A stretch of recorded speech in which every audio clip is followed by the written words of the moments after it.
Hello students, welcome in the chemistry class. आप जानते हैं कि हम स्टार्ट कर चुके हैं एक series basics of organic chemistry A to Z. और इसी सीरीज में हमने स्टार्ट की थी सीरीज रिलेटेड टू आइसोमेरिज्म। और अपने लास्ट वीडियो में हमने डिस्कस किया था अबाउट द स्ट्रक्चरल आइसोमेरिज्म। और आज हम स्टार्ट करने जा रहे हैं second type of isomerism, that is stereo isomerism. Stereo isomerism को समझने से पहले आप चैनल को सब्सक्राइब कर लीजिए ताकि आपको related information time to time मिलती रहे।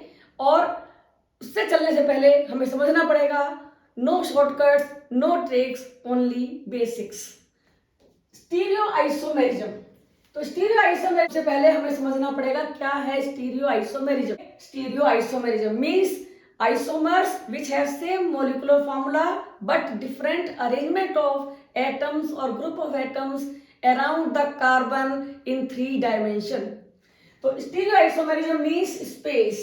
इसका मीनिंग है स्पेस में 3 डायमेंशनली कार्बन के पास कौन कौन से ग्रुप प्रेजेंट हैं और किस डायरेक्शन में है। स्टीरियो आइसोमेरिज्म में होता है number 1 optical isomerism, number 2 geometrical and number 3 conformational.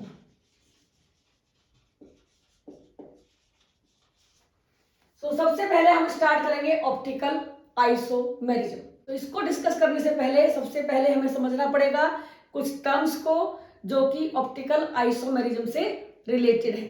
Tetrahedral carbon, number 2 हमें ऑर्डिनरी लाइट। ऑर्डिनरी लाइट जिसमें कि सारी वेवलेंथ प्रेजेंट होती है। It has waves of different wavelength. Ordinary light को इसको प्रिज्म के थ्रू पास करते हैं तो सारी वेवलेंथ खत्म हो जाती है, केवल एक वेवलेंथ रह जाती है। तो वन वेवलेंथ की जो लाइट है उसको हम कहते हैं मोनोक्रोमेटिक लाइट। जैसे एग्जांपल के केस में है सोडियम वेपर्स। सोडियम वेपर्स को हम जब यूज करते हैं तो उसके अंदर केवल एक ही वेवलेंथ की लाइट है जो कि है 5890 पिकोमीटर। और ये हमें मिलेगी ऑर्डिनरी लाइट को प्रिज्म में से पास करने पर या फिर किसी ग्रेटिंग में से पास करने पर। फोर्थ पॉइंट हमारे सामने आता है plane polarized light. Monochromatic light को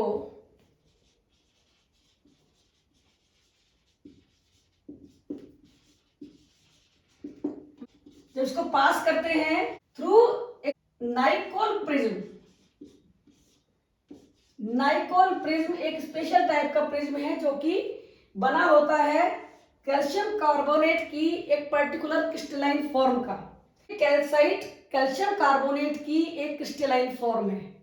तो जब हम उसमें से मोनोक्रोमेटिक लाइट को पास करेंगे, मोनोक्रोमेटिक लाइट में जो वाइब्रेशंस हैं डायरेक्शन ऑफ प्रोपागेशन के हर डायरेक्शन में है, ऑल डायरेक्शंस पॉसिबल है उसमें। लेकिन जैसे ही इसमें से पास करेंगे तो सारी वाइब्रेशंस कट ऑफ हो जाएंगी नाइकोल प्रिज्म के द्वारा और केवल एक वाइब्रेशन होगा जो कि इस लाइट के साथ एसोसिएटेड होगा।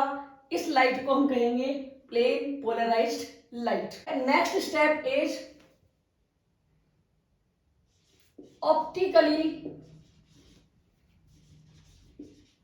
Active compound.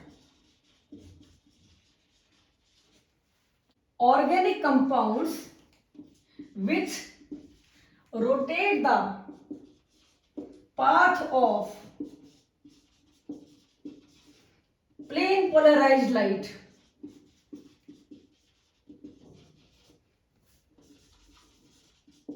when passed through it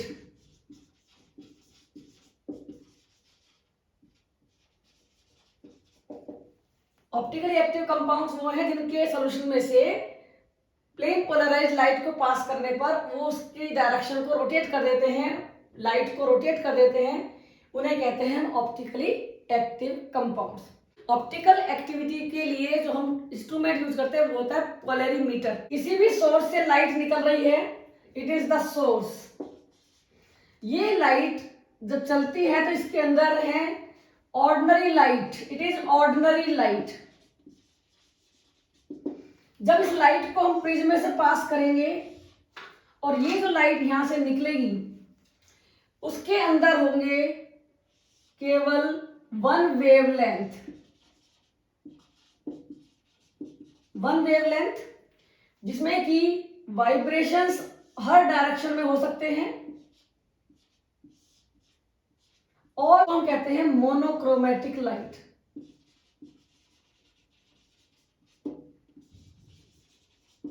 monochromatic light.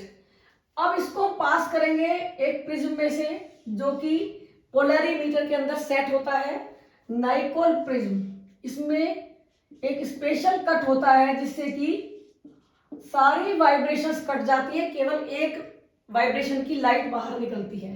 यहां से निकलने वाली जो लाइट है उसमें होगा केवल एक वाइब्रेशन। वन वाइब्रेशन मीन्स ये लाइट हो गई है प्लेन पोलराइज्ड लाइट।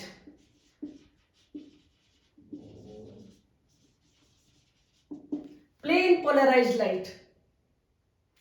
इस लाइट को हम पास करेंगे ऑर्गेनिक कंपाउंड में से। It is the organic compound जिसको हमने बीच में रख दिया है पाथ ऑफ लाइट में, और उसके बाद निकलने वाली लाइट को फिर से हम पास चेक करते हैं एक नाइकोल प्रिज्म के थ्रू, हैविंग द सेम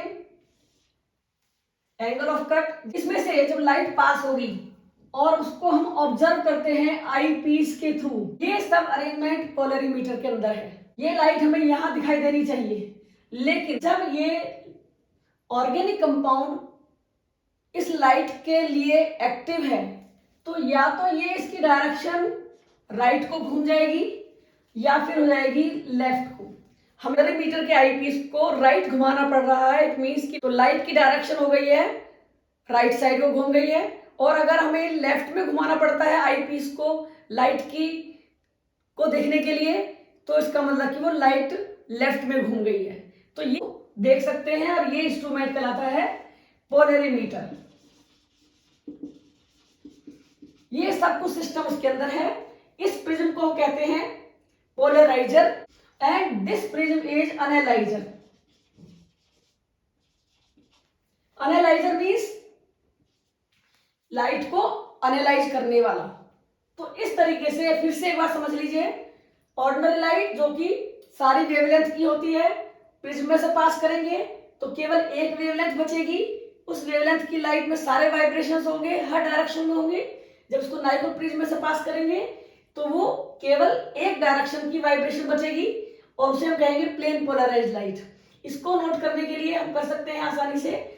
अब इस लाइट को हम पास करते हैं ऑर्गेनिक कंपाउंड के सॉल्यूशन में से फिक्स कंसंट्रेशन, फिक्स टेम्परेचर पर, और जब हम उसको एनालाइज करते हैं तो कई बार हमें दिखाई देता है कि लाइट सिंपल हमें आई पीस में डायरेक्ट दिखाई देती है, लेकिन कभी कभी वो उसको देखने के लिए हमें पूरे आई पीस को घुमाना पड़ता है राइट साइड और left side. It means light जो प्लेन पोलराइज्ड लाइट है या तो राइट को घूम गई है या फिर लेफ्ट को। तो ऐसे ऑर्गेनिक कंपाउंड जो कि प्लेन पोलराइज्ड लाइट के पाथ को घुमा दें, रोटेट कर दें, वो कहलाते हैं optically active compounds. One more term is related to angle of rotation.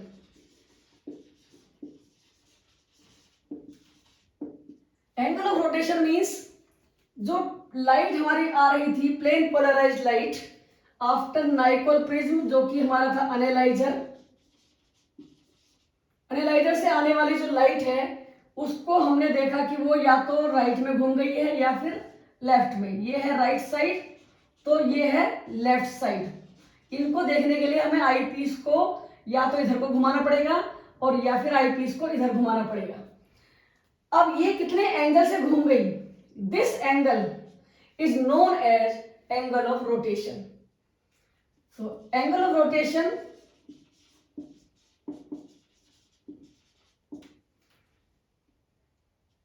through which light is rotated, through which plane polarized light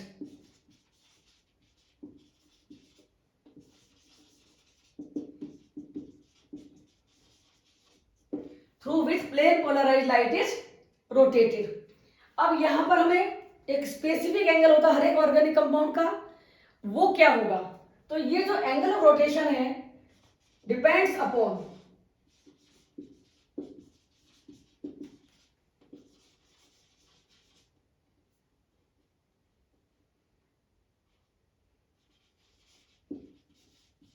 number 1 nature of light, कौन सी लाइट को हम पास कर रहे हैं। Number 2 wavelength of light, light की wavelength क्या है। Number 3 concentration of solution of organic compound,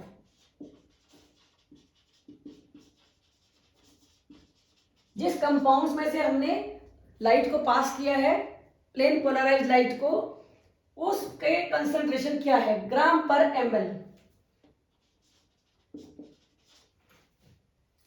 इसके बाद फोर्थ पॉइंट आता है टेम्परेचर।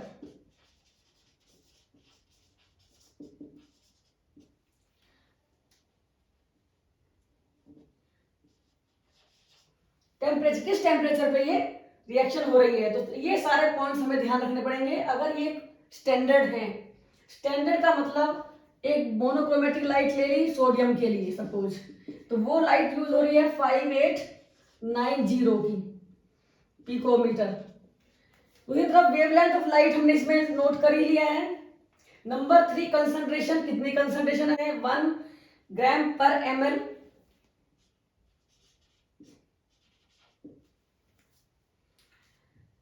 और टेम्परेचर होना चाहिए 298 केल्विन जो कि स्टैंडर्ड है।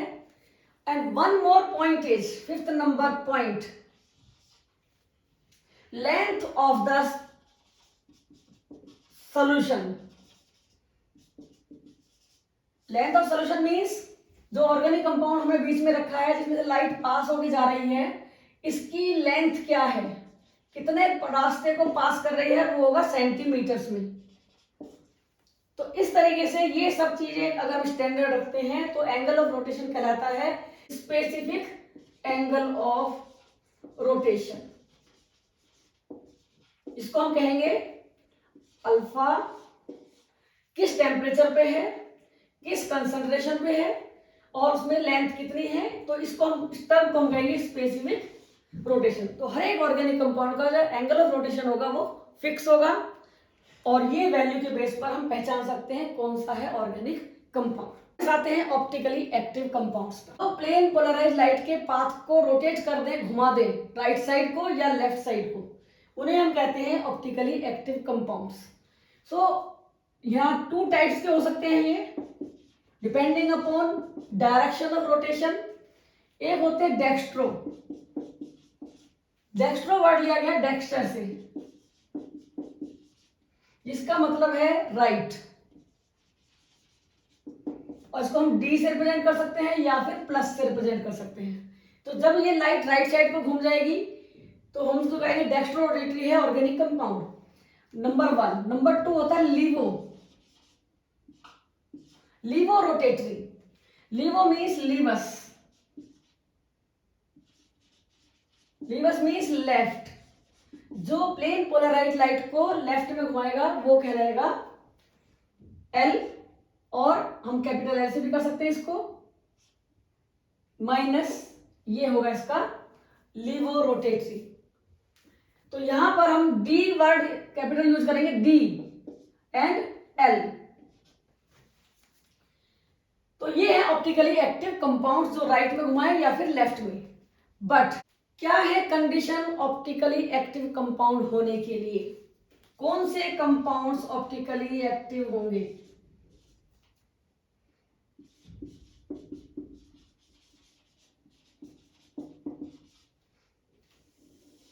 लुईस पास्चर नाम के साइंटिस्ट थे जो कि वर्क कर रहे थे सोडियम अमोनियम टार्ट्रेट पर। उन्होंने देखा कि उस कंपाउंड के जो क्रिस्टल्स बनाए जाते हैं वो 2 टाइप के बन रहे हैं और एक दूसरे के मिरर इमेज है, बिल्कुल अपोजिट है एक दूसरे के साइन के साथ। लेकिन साथ ही साथ उन्होंने नोट किया कि ये 2 सॉल्यूशंस प्लेन पोलराइज्ड लाइट को अलग अलग डायरेक्शंस में घुमा रहे हैं, एक राइट साइड को तो दूसरे वाला लेफ्ट साइड को। साथ ही साथ इसको समझाने के टाइम पर ही दूसरी थ्योरी आई थी कार्बन की टेट्राहेड्रल नेचर, जो कि लीबेल एंड वॉन हॉफ ने दी थी। और इन दो साइंटिस्ट के वर्क के कारण इजी हो गया ऑप्टिकली एक्टिव कंपाउंड्स को समझना। कि लीबेल एंड वॉन हॉफ का कॉन्सेप्ट कि कार्बन है टेट्राहेड्रल और उस पे हो सकते हैं अटैच 4 एटम या फिर ग्रुप। अब ये ग्रुप अगर डिफरेंट हैं एक दूसरे से, तो चेक किया गया कि जब ये सारे ग्रुप एक दूसरे से डिफरेंट हैं तो केवल वही कंपाउंड प्लेन पोलराइज्ड लाइट को रोटेट कर रहे हैं। तो कार्बन की इस नेचर को कहा गया, इस कार्बन का नाम दिया गया कायरल कार्बन और एसिमेट्रिक कार्बन। कायरल कार्बन और एसिमेट्रिक कार्बन एक ऐसा कार्बन जिसके चारों तरफ चारों ग्रुप एक दूसरे से बिल्कुल डिफरेंट हैं 3 डायमेंशन स्पेस में। तो ये कायरल कार्बन एक जरूरी कंडीशन बन गई ऑप्टिकल एक्टिव कंपाउंड्स के लिए। तो इस टेट्राहेड्रल कॉन्सेप्ट को देखते हुए ही ऑप्टिकल एक्टिविटी को समझाया गया। आइसोमर्स, जो ऑप्टिकल एक्टिव कंपाउंड्स हैं, एक थे डेक्स्ट्रोरोटेटरी और दूसरे थे लीवोरोटेटरी, जो एक दूसरे के मिरर इमेज हैं और प्लेन पोलराइज्ड लाइट को अपोजिट डायरेक्शन में घुमा रहे हैं एक दूसरे से, लेकिन सेम एक्सटेंट पर। सपोज ये घुमाता है इसको 30 डिग्री पर, तो ये घुमाएगा -30 डिग्री पर। Optical isomers optical active compounds की डिफरेंट फॉर्म्स हैं जिनकी फिजिकल केमिकल प्रॉपर्टी सेम होती है, बट जिनका बिहेवियर प्लेन पोलराइज्ड लाइट के लिए डिफरेंट होता है। वन प्लेन पोलराइज्ड को राइट साइड घुमाता है तो दूसरे वाला लेफ्ट साइड में उसको रोटेट करता है, और दोनों एक दूसरे के बिल्कुल इक्वल रोटेट करते हैं। इनमें एक कंडीशन और है, these are non superimposable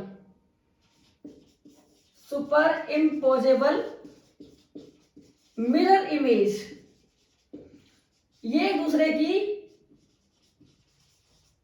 mirror images होंगी लेकिन non superimposable. For example it is the sphere, तो इसके सामने अगर हम मिरर रख देते हैं और एक दूसरा स्फेयर भी सेम टाइप का होता है, तो क्या है ये एक दूसरे की मिरर इमेज। लेकिन इसको हम इसके ऊपर अगर रखते हैं तो दोनों एक दूसरे की मिरर इमेज हैं और बिल्कुल एक दूसरे जैसे ही लगते हैं, सुपर इम्पोज हो जाते हैं। जैसे कि हमने एक ट्रायंगल लिया,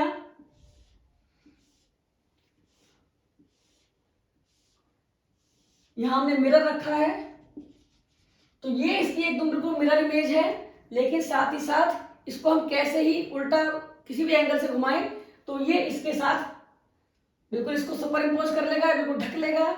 और दूसरी टर्म होती है non super, it is the super imposable.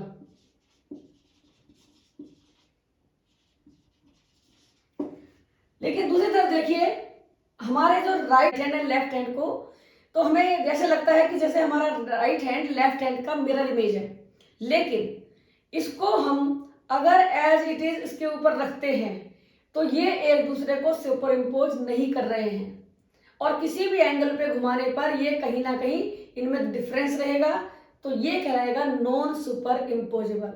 तो ये जो वर्ड आया है कायरल कार्बन, और कार्बन की नेचर है chirality, property of non super इम्पोजिबिलिटी।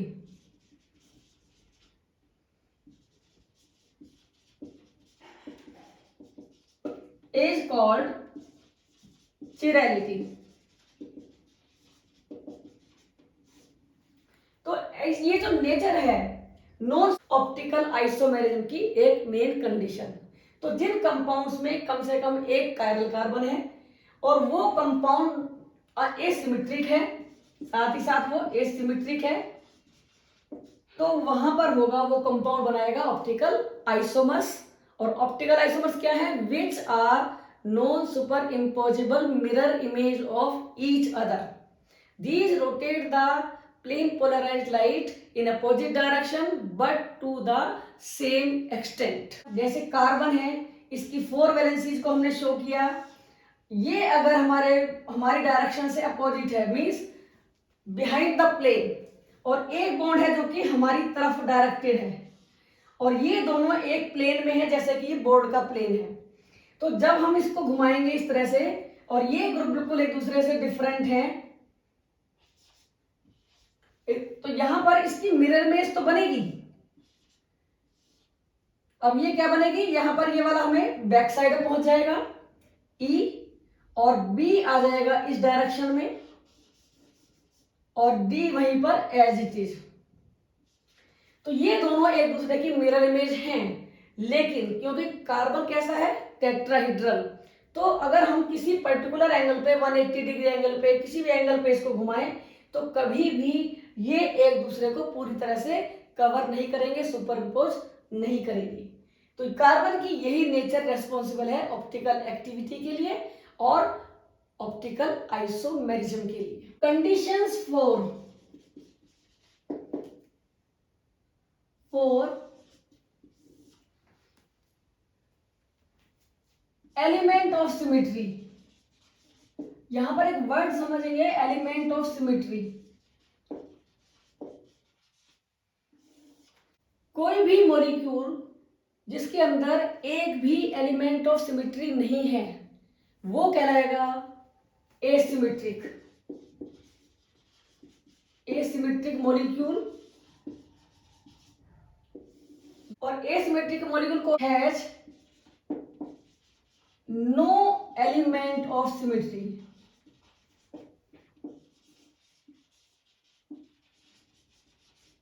जिसमें सिमेट्री लाने के लिए रेस्पॉन्सिबल कोई भी एलिमेंट नहीं है। क्या element of symmetry? These are 3। Number 1, centre of symmetry.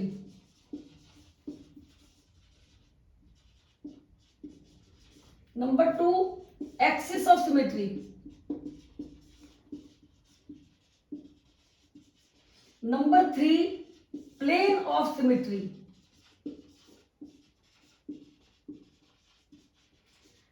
किसी भी ऑर्गेनिक कंपाउंड में जिसमें से तीनों, किसी मॉलिक्यूल के अंदर ये तीनों कंडीशंस नहीं है, वो कंपाउंड ऑप्टिकली एक्टिव होगा, ऑप्टिकल आइसोमर्स बनाएगा।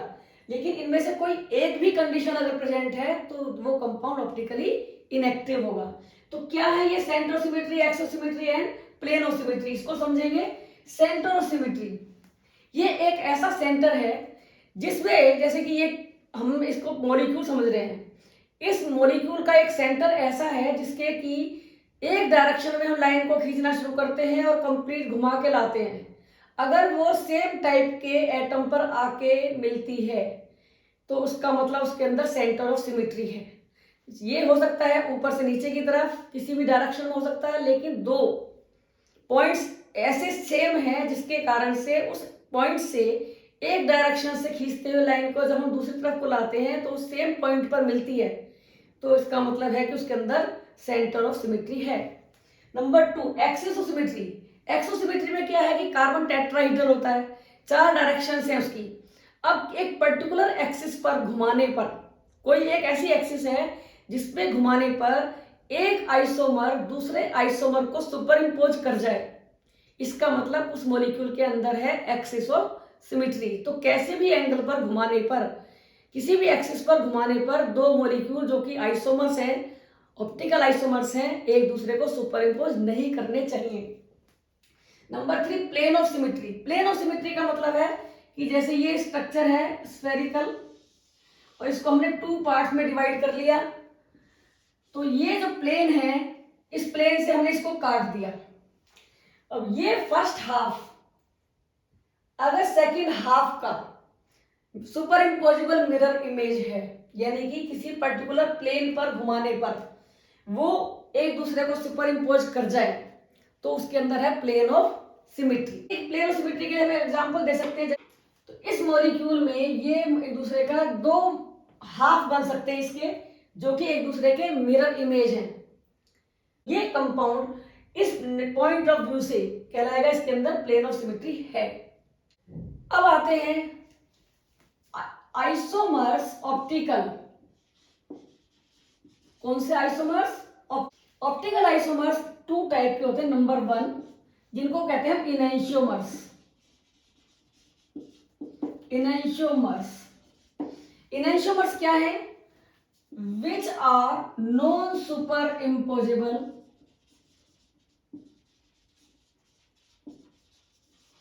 Mirror image of each other.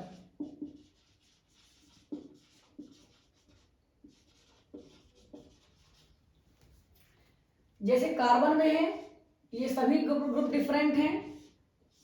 ये H है, ये CH3 है, ये OH है, यहां पर C2H5 है। तो ये इसका दूसरा मिरर इमेज क्या बनेगा? C, इधर ये CH3 आ जाएगा, ये OH है, इधर C2H5 है और ये है H। तो ये नॉन सुपर इम्पोजेबल मिरर्स हैं, इमेज हैं। एक अगर डी है, एक डेक्स्ट्रो रोटेटरी है, तो दूसरे वाला होगा लीवो रोटेटरी। और इन दोनों को कहेंगे एक दूसरे का इनैंशियोमर्स। तो ये क्या करते हैं? These rotate the plane polarized light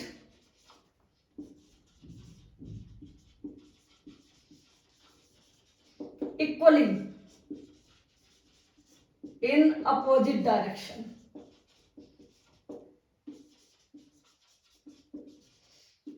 So optical isomers which are non-superimposable mirror image of each other are known as enantiomers. तो ये दोनों कंपाउंड कहलाएंगे एक दूसरे के इनैंशियोमर्स, जिनका एंगल ऑफ रोटेशन बिल्कुल एक दूसरे से अपोजिट होगा और बिल्कुल सेम होगा। Next term related to optical activity and optical isomerism is racemic mixture.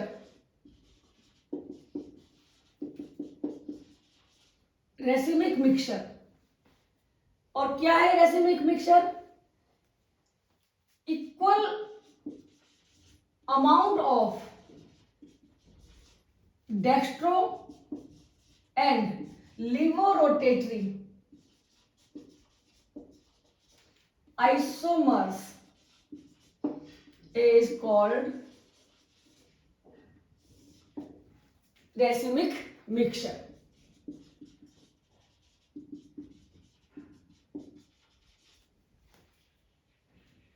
D means this compound,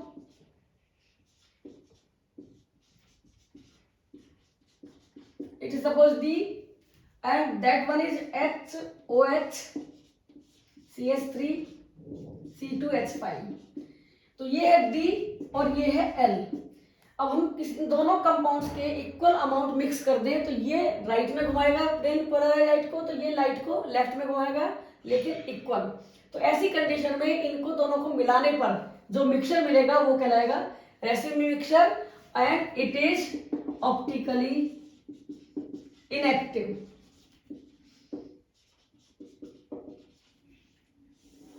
ये मिक्सचर हो जाएगा ऑप्टिकली इनएक्टिव। तो हम ये कह सकते हैं कि एक ऑप्टिकली एक्टिव कंपाउंड को ऑप्टिकली इनएक्टिव कंपाउंड में कन्वर्ट करने का प्रोसेस कहलाता है रेसिमाइजेशन। रेसिमाइजेशन, तो ये जो वर्ड है ये आप पढ़ चुके हैं SN1 और SN2 मैकेनिज्म में। SN1 मैकेनिज्म में जिसमें कि SN1 में जिसमें कि प्लेन स्ट्रक्चर बनता है पहले ट्राइएंगुलर पॉजिटिव टर्शियरी कार्बोकैटायन, जिसमें कि एक साइड से मॉलिक्यूल अटैक कर सकता है न्यूक्लियोफाइल और अपोजिट साइड से भी कर सकता है। तो डेक्स्ट्रो भी बनेगा और लीवो भी, अगर वो ऑप्टिकली एक्टिव है। और उन दोनों का जो मिक्सचर होगा वो कहलाएगा रेसिमाइजेशन। इसलिए SN1 मैकेनिज्म जो है उसमें होता है रेसिमाइजेशन। SN1 में रेसिमाइजेशन होता है, जो कि हम एल्काइल हैलाइड्स की प्रॉपर्टी में पढ़ते हैं। रिटेंशन ऑफ कॉन्फ़िगरेशन,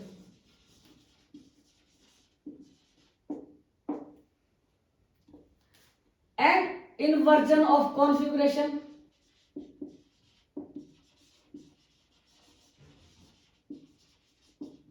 ये वर्ड हमने पढ़ा था SN2 में, SN2 मैकेनिज्म में, इन्वर्जन ऑफ कॉन्फ़िगरेशन। तो सबसे पहले तो ये मालूम चाहिए what is this configuration.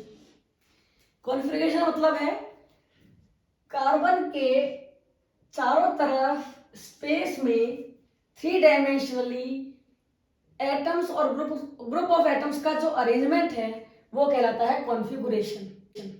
Specific arrangement in space, ए किधर को जा रहा है, बी हमारे सामने की तरफ आ रहा है प्लेन से बाहर की तरफ, ये प्लेन से अंदर की तरफ जा रहा है, और ये ए और बी हमारे बोर्ड के प्लेन में है। तो ऐसी कंडीशन में इनको हम कहेंगे configuration. What is the meaning of retention of configuration, और क्या मतलब है इन्वर्जन ऑफ कॉन्फ़िगरेशन का। तो कई बार क्या होता है जब केमिकल रिएक्शन कराते हैं, और जैसे एग्जांपल की फॉर्म में है, ये कंपाउंड है OH और ये है HCS3C, हमने रिएक्शन कराई सपोज PCl5 के साथ, तो दो कंडीशन हो सकती हैं। क्या कंडीशन हो सकती है, नंबर 1 नंबर 2, इन दोनों को समझने के लिए कि इसके अटैक करने पर Cl डायरेक्ट भी अटैच कर सकता है और अपोजिट भी। कैसे, अभी हम कुछ स्पेसिफिक नहीं बता रहे हैं। सपोज OH की साइड पर ही Cl अटैच हो गया, जिस डायरेक्शन में OH था वैसे ही Cl अटैच्ड है, इसका मतलब है कॉन्फ़िगरेशन इज रिटेन्ड। अगर ये डेक्स्ट्रो रोटेटरी है तो ये भी डेक्स्ट्रो रोटेटरी होगा। लेकिन किसी कंपाउंड में, जो कि हम अभी इसको कंफर्म नहीं कर रहे कि ये रोटेट कर रहा है या नहीं, लेकिन अगर ये ऐसा होता है कि इसमें Cl इस साइड आ जाए और CH3 यहां पर है और यहां पर H हो गया अपोजिट, इसका मतलब यहां पर OH के कंपैरिजन में जो इसको रिप्लेस करने वाला ग्रुप है वो अपोजिट साइड पे आ रहा है। अगर ये डेक्स्ट्रो रोटेटरी था तो ये लीवो रोटेटरी हो जाएगा।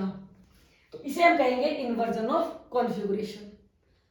और ये हम जानते हैं SN2 मैकेनिज्म में, क्योंकि SN2 मैकेनिज्म होती है प्राइमरी कंपाउंड्स में। जैसे इसको समझने के लिए हम देख सकते हैं कि C,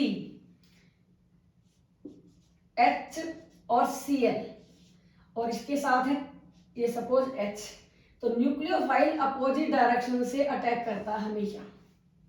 ऐसी कंडीशन में क्या बनेगा, अगर ये कंपाउंड इस तरह से है तो OH जो न्यूक्लियोफाइल है वो अपोजिट साइड से आएगा और Cl यहां से रिमूव हो जाएगा, H और H, तो कॉन्फ़िगरेशन जस्ट अपोजिट होगी। इसे हम कहेंगे इन्वर्जन ऑफ कॉन्फ़िगरेशन, जो कि एल्काइल हैलाइड्स की SN2 मैकेनिज्म में आता है।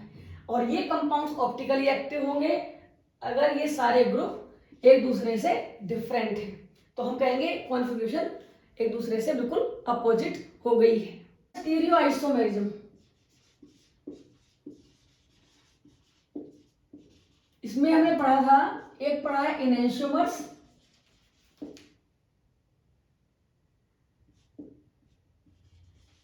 Second is diastereo isomers, which are not mirror image of each other but have more than one chiral carbon। Isomers जो कि एक दूसरे के non superimposable mirror image हैं, तो ये ना तो मिरर इमेज है ना ही सुपर इम्पोज हो रहे हैं। उन ऑप्टिकली एक्टिव कंपाउंड को हम कहते हैं डायस्टीरियो आइसोमर्स। तो example tartaric acid, it is tartaric acid, जिसको स्टडी किया गया था, इनको स्टडी करने के लिए इनेंशियोमर है डायस्टीरियो आइसोमर्स में डिफरेंस बताने के लिए। तो यहां पर है 2 OH, one structure and it's mirror image is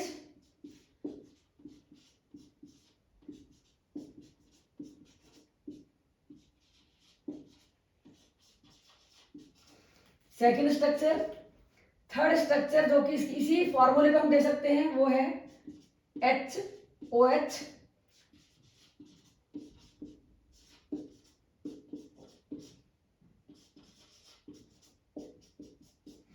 and इसकी मिरर इमेज होगी CH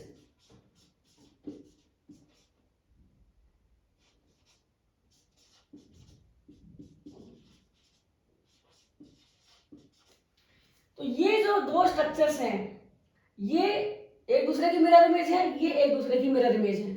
इनको हम कहेंगे एक दूसरे के इनैंशियोमर्स। लेकिन 1 and 3, 1 and 4, 2nd and 3, 2nd and 4th, ये आपस में कहलाएंगे एक दूसरे के डायस्टीरियो आइसोमर्स। अब यहां पर हमें स्टडी करना है टार्टिक एसिड के इस फॉर्म को। इसमें जो डायरेक्शन है, जो कि अभी आपके अकॉर्डिंगली हम समझा सकते हैं, रोटेशन ऑफ, यहां पर दो कायरल कार्बन है 1 and 2, दोनों कार्बन कायरल है, क्योंकि इस कार्बन पे एक OH है, एक H है, एक COH है और दूसरा इतना बड़ा ग्रुप है। इस कार्बन में यही है, तो दोनों कार्बन कायरल हैं। अब कायरल होते हुए भी ये मॉलिक्यूल, इसका जो कंपाउंड बनेगा वो रेसिमिक मिक्सचर, वो ऑप्टिकली एक्टिव नहीं होगा। क्यों? क्योंकि यहां पर ये जो प्लेन है, ये इनके अंदर है प्लेन ऑफ सिमेट्री। इस प्लेन ऑफ सिमेट्री के कारण इसको हमने दो पार्ट्स में डिवाइड कर दिया, फर्स्ट एंड सेकंड पार्ट। अगर हम रोटेशन ऑफ एंगल देखते हैं तो सपोज ये H से OH की तरफ जाता है, तो डेक्स्ट्रो हो गया, फर्स्ट हाफ रोटेट कर रहा है right side, and second half की जो डायरेक्शन है वो है एंटी क्लॉकवाइज, यानी कि लीवो। तो एक राइट में घुमा रहा है, दूसरा लेफ्ट में घुमा रहा है, तो एक दूसरे के रोटेशन को कैंसिल कर देता है, फर्स्ट हाफ सेकंड हाफ के रोटेशन को कैंसिल कर देता है, और ये हो जाता है ऑप्टिकली इनएक्टिव। ये है ऑप्टिकली इनएक्टिव। लेकिन यहां पर क्या है, रोटेशन अगर H से OH की तरफ हो रहा है तो यहां पर हो रहा है, तो कंप्लीट रोटेशन हो गया। अगर ये पूरा मॉलिक्यूल डेक्स्ट्रो है तो ये पूरा मॉलिक्यूल हो जाएगा लीवो रोटेटरी। ये अगर डेक्स्ट्रो है एक्टिव तो ये हो जाएगा लीवो, और ऐसी कंडीशन में ये दोनों होंगे ऑप्टिकली एक्टिव। तो कायरल कार्बन कंडीशन है, लेकिन एक से ज्यादा कायरल कार्बन होते हुए भी मॉलिक्यूल ऑप्टिकली इनएक्टिव हो सकता है अगर उसके अंदर प्लेन ऑफ सिमेट्री है, और उसका एग्जांपल है टार्टिक एसिड। तो क्या करेंगे इसमें, ऑप्टिकली इनएक्टिव क्यों हुआ? इस मिक्सचर को बोलते हैं मीसोमेर, और इसको हम कहते हैं मीजो कंपाउंड। मीजो कंपाउंड जो कि प्लेन ऑफ सिमेट्री होने के कारण एसिमेट्रिक कार्बन होते हुए भी ऑप्टिकली इनएक्टिव हैं, वो कहलाते हैं मीजो कंपाउंड्स। क्योंकि इनमें प्लेन ऑफ सिमेट्री है, प्लेन ऑफ सिमेट्री के कारण first half of the molecule, one half of the molecule rotates the plane polarized light towards the right and second half rotates towards the left, and these cancel the angle of rotation of each other and becomes optically inactive. Difference in meso compound and racemic mixture, both optically inactive,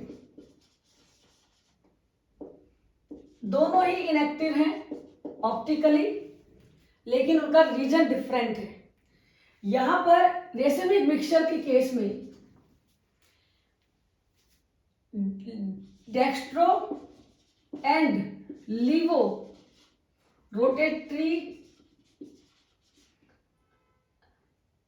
to different forms हैं,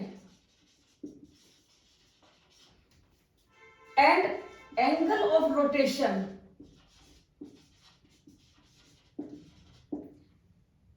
of one molecule of one compound, one isomer is cancelled by other. एक का angle of rotation दूसरे isomer का angle of rotation cancel कर रहा है, इसे हम कहते हैं external compensation of angle of rotation. Means दो मॉलिक्यूल डिफरेंट हैं, दोनों आइसोमर अलग अलग हैं, और दोनों एक दूसरे के लिए एक्सटर्नल हैं और एक दूसरे के एंगल ऑफ रोटेशन को कैंसिल कर रहे हैं। लेकिन मीजो में क्या होगा, meso compounds are optically inactive due to internal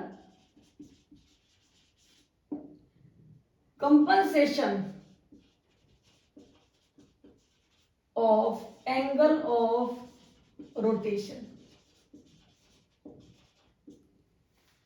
यहां इंटरनली मॉलिक्यूल के अंदर 1/2 का रोटेशन दूसरे सेकेंड हाफ के रोटेशन से कैंसिल हो रहा है, तो इसे कहेंगे internal compensation of angle of rotation और इसे कहेंगे external compensation of angle of rotation, और दोनों ही ऑप्टिकली इनएक्टिव है।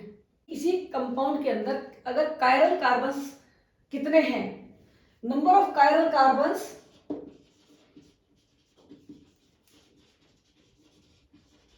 And possible optical isomers. अगर कायरल कार्बन जितने दिए हुए हैं उसके हिसाब से कितने होने चाहिए पॉसिबल ऑप्टिकल आइसोमर्स, इसका एक फार्मूला है। So number of chiral carbon and possible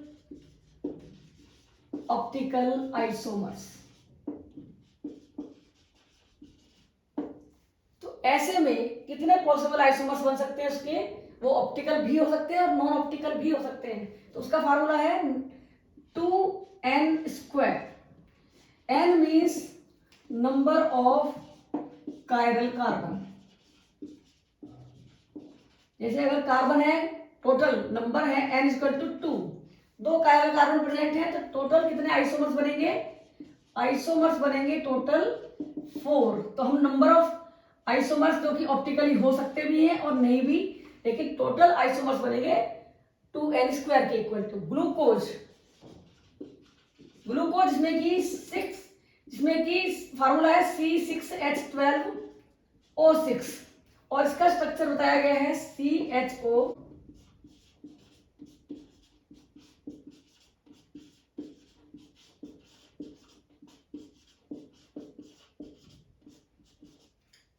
carbon and CH2OH। तो ग्लूकोज के पास टोटल है 4 कायरल कार्बन, 1 2 3 4। तो इस फार्मूले पर टोटल 16 कंपाउंड पॉसिबल हैं।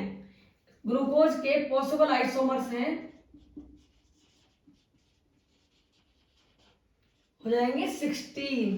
तो इस फार्मूले से आप किसी भी फार्मूले पर जिसमें कायरल कार्बन की संख्या दी गई है तो आप निकाल सकते हैं कितने पॉसिबल आइसोमर्स बन सकते हैं। तो ये था कंप्लीट अबाउट ऑप्टिकल आइसोमेरिज्म। इसको पढ़िए, समझिए और इसके बेस पर फिर SN1 और SN2 रिएक्शंस को फिर से स्टडी करिए। तो आज के लिए इतना ही।